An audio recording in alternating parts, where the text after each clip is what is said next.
अध्याय 4 श्री गणेशाय नमः। हे सर्वसाक्षी सर्वेश्वर नीलकंठ गंगाधर महाकाल त्र्यंबकेश्वर ओंकारेश्वर मुझको दर्शन दीजिए। आप और रुक्मिणी के पति एक ही तत्व हो। जैसे जल को तोय कहिए या वारी कहिए, उसमें कोई भेद नहीं होता। आपकी स्थिति उसी प्रकार है। जैसे जिसकी भावना होती है आप वैसे उसको दिखते हैं। जो अनन्य भाव से आपकी आराधना करता है उसे आप अवश्य प्राप्त होते हैं। जैसे माता अपने बालक के लिए कभी कठोर नहीं होती, मैं आपका अज्ञानी बालक हूँ। आप अपनी ममता कम न कीजिए।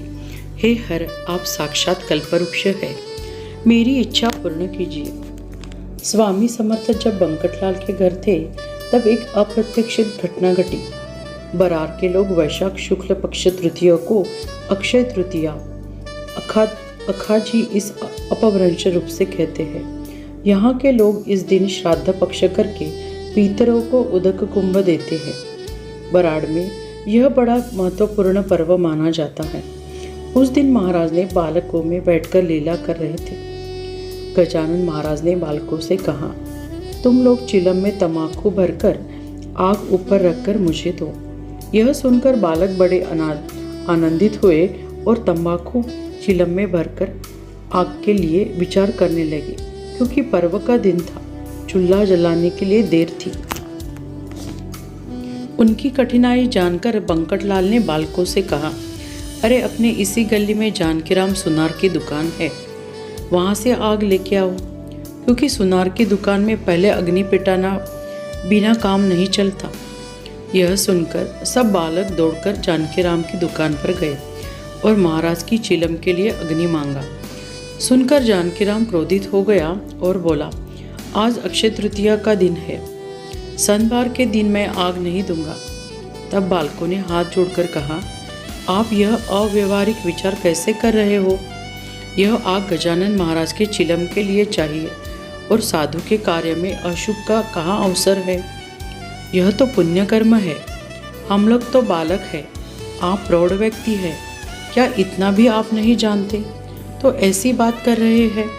यदि आप हमें अग्नि नहीं देंगे जिससे गजानन महाराज चिलम पीकर तृप्त होकर आपका कल्याण होगा।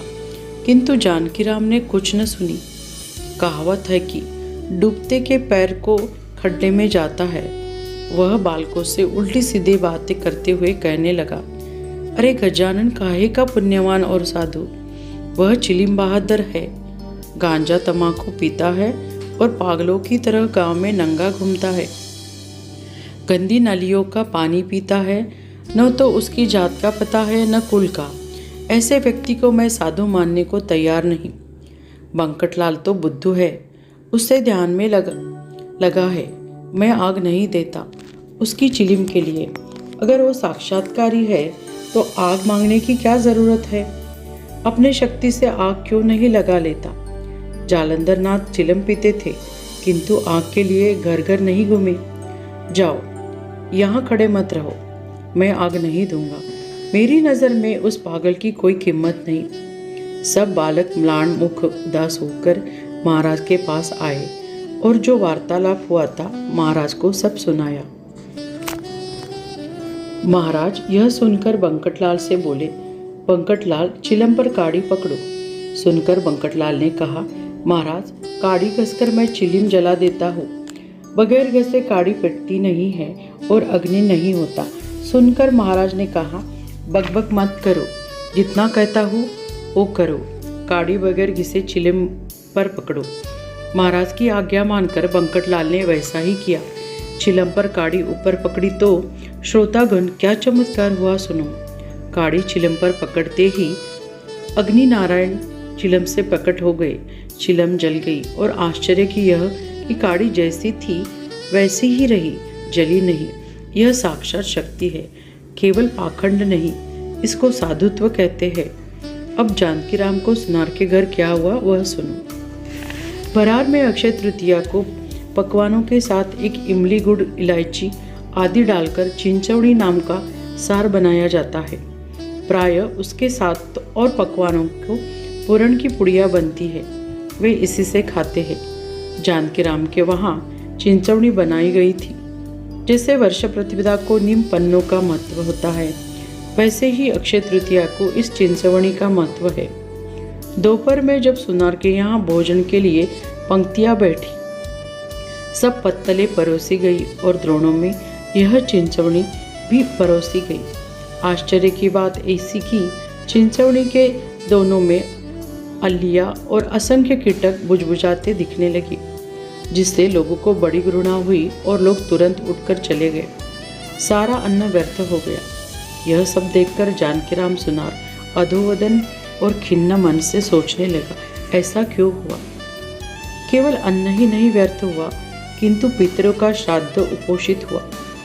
उसने अनुमान लगाया कि महाराज की चिलम को अग्नि मैंने नकारा और बुरा भला कहा, उसी का यह फल है। इसके लिए मैं दोषी हूँ। बंकटलाल ने उसका समाधान करते हुए समझाया कि आपने जो इमली ली शायद उसके बीज कीड़े वाले होंगे। सुनकर जानकीराम ने कहा, शेठ जी, आप ऐसा कैसे कहते हैं? मैंने नई और शुद्ध इमली ली थी, बीज अभी भी कूड़े में पड़े हैं। देख लीजिए, कहीं कीटकों का नाम नहीं। अब आप ऐसा करें कि मुझे महाराज के पास ले चलिए, मैं चरण पकड़कर अपराध के लिए क्षमा मांगूंगा। संत दयागण होते हैं, मुझे अवश्य क्षमा करेंगे। ऐसा कहकर जानकीराम डरते डरते महाराज के पास गया।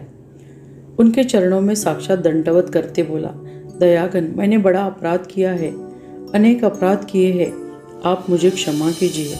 आप साक्षात पार्वतीपति भगवान शंकर है। जो मेरा भ्रम था उसका आज निराकरण हो गया। मेरे अपराध तृणों का आप अपनी कृपा अग्नि से भस्म कीजिए। इसके बाद मैं कभी अवहेलना नहीं करूँगा। जितना दंड आज दिया है उतना ही बस है। आप अनाथों के नाथ हैं, मुझ पर कृपा कीजिए, मेरा अंत न देखिए। यह सुनकर महाराज बोले, अरे तिल प्रमाण भी झूठ मत बोल। तुम्हारे उस चिंचवनी सार में कहाँ कीड़े हैं? वह तो मधुर और उत्तम स्वादिष्ट है। अकारण हम पर दोष पड़ता है। सुनकर लोगों ने जाकर पात्र देखा तो सार स्वच्छ और कीटक रहित था। पहला दृश्य एकदम बदल चुका था। शाम का समय हो गया था। यह आश्चर्यकारक कृत्य वायु समान सब गांव में फैल गया, जैसे कस्तूरी का सुवास फैल जाता है। जिस उसके मुंह से यह चमत्कारिक समाचार कथन किया जा रहा था, शे गांव में चंदुमुखी नाम का एक समर्थ का परम भक्त था। जेठ का महीना था। अनेक भक्त महाराज के चारों ओर बैठे थे। कोई आम काट रहा था, कोई आम की फाके महाराज के हाथ पर दे रहे थे, कुछ हाथ जोड़ के महाराज के पद कमलों को दृष्टि लगाए थे, कोई मिश्री का प्रसाद बांट रहे थे, कोई महाराज के गले में पुष्पहार बना रहे थे, कोई महाराज के अंग में चंदन का लेप लगा रहे थे। तब महाराज ने चंदू से कहा, मुझे में आम नहीं चाहिए, तेरे घर में मटके में जो गुजिया है उसे ला दो। तब चंदू हाथ जोड़कर बोला, महाराज इस समय गुजिया काहे की? अगर इच्छा है तो मैं नए तलकर ले आता हूँ। महाराज ने कहा, अरे मुझे नए नहीं चाहिए, जो है वो ले आओ। बिना काम के परम व्यर्थ में बिना बहाने मत करो। गुरु से झूठ नहीं बोलना चाहिए। अन्य लोगों ने चंदू से कहा, अरे जाकर घर में देखो, महाराज कह रहे तो वह झूठ नहीं होता। चंदू अपने घर जाकर पत्नी से पूछने लगा, अरे घर में गुजिया है क्या? उसकी पत्नी ने कहा, मैंने अक्षय तृतीया को गुजिया बनाई थी, वह उसी रोज समाप्त हो गई। इस बात में 1 महीना बीत गया है। अब घर में गुजिया कहाँ से रहेगी? लेकिन अपने घर में गुजियों का सामान सिद्ध है, मैं झट से ताज़े तैयार कर देती हूँ। तब चंदू ने कहा, महाराज को ताज़ी गुजिया नहीं चाहिए, मटकों में चढ़ान में जो रखी है वही चाहिए। सुनकर उसने कुछ स्मरण कर रहा, महाराज की वाणी सत्य है, 2 गुजिया बची थी सो मैंने मटके में रख दी थी और इस बात का मुझे बिल्कुल स्मरण नहीं रहा। ऐसा कहकर उसने मटकों की चढ़ान उतारकर ढूंढना शुरू किया। आश्चर्य की बात की एक बीच में मटके में 2 गुजिया रखी पाई, जो किंचित सूख गई थी किंतु विकृत नहीं हुई थी। उसमें बुरसी इत्यादि नहीं लगी थी। सत्य है कि संतों के बात कभी व्यर्थ नहीं होती। गुजिया पाकर पति पत्नी दोनों बड़े हर्षित हुए और कहने लगे, वस्तुतः ये सर्वज्ञ योगीराज है। चंदू ने वो 2 गुजिया लाई और महाराज को बड़े प्रेम से खिलाई, जैसे भगवान राम ने शबरी बिल्लिन के बेर खाए थे। यह लीला देखकर सब लोग कहने लगे कि महाराज त्रिकाल ज्ञानी है, उन्हें भूत भविष्य वर्तमान सब पता लगता है। शेगांव से दक्षिण में चिंचोली नामक का एक छोटा सा देहात था। उस गांव का रहने वाला माधव नाम का एक ब्राह्मण था। तरुणावस्था में ही प्रपंच में उसके देवत था। प्रारब्ध से आगे कोई नहीं जा पाता। जैसे विधि लेख होता है वैसे ही होता है। माधव की पत्नी पुत्र आदि परलोक सिधार गई। उसके पास कोई नहीं बचा। जिसने उद्विग्न होकर वह संसार से विरक्त हो गया। उसने सारी वस्तुएं बेच डाली और विचार करने लगा कि युवावस्था में मैं संसार में व्यग्र रहा। दीनबंधु, आपका स्मरण कभी नहीं किया। अब संसार शांत हो गया है। अब आपके बिना मेरा रक्षण कौन करता। ऐसा पश्चाताप दग्ध होकर वह शेगांव आया और गजानन महाराज के द्वार पर हट करके बैठ गया। मुंह से नारायण नारायण कहते हुए उसने अन्न जल छोड़कर उपवास करना प्रारंभ कर दिया। इस अवस्था में 1-2 दिन बीत गए। उसे वैसा करने से रोकने का प्रयत्न किया और कहा, वैसे करना ठीक नहीं। यही नारायण को स्मरण किया। प्राण निकल जाने पर वैद्य बुलाकर कोई लाभ नहीं। तारुण्य अवस्था में ब्रह्मचर्य का पालन कर वृद्धावस्था में स्त्री करने से कोई लाभ नहीं। जो जिस समय करना है वही उसी समय करना चाहिए। घर जलने पर कुआं खोदने से लाभ क्या। जिस कन्या पुत्रों के लिए आजन्म पचते रहे, अंत में वो सब तुम्हें छोड़कर चले गए। शाश्वत को छोड़कर अशाश्वतों का परिपोष करता रहा। अब कृत कर्म का फल जो तो तुम्हें भुगतना ही पड़ेगा। यह सुनकर भी माधव ने हट नहीं छोड़ा। लोगों के उसे उपवास परांगमुख करने के सब प्रयत्न व्यर्थ हो गए। कुलकर्णी नामक एक सज्जन ने भी घर लेकर जाकर भोजन कराने का प्रयत्न किया, किंतु माधव ने किसी की न सुनी। वह नारायण स्मरण करते ही वही डटा रहा। इस अवस्था में रात्र में दोपहर बीत गई। आकाश अंधकार से आच्छादित हो गया। रात्रि का डरावना ध्वनि होने लगा।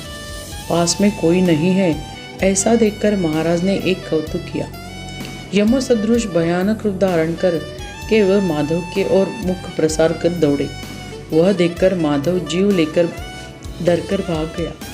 मुंह से फेस आ गया, शब्द नहीं फूटता था। ऐसा देखकर महाराज सौम्य रूप में आकर माधव से बोले, अरे क्या यह तुम्हारा धैर्य है?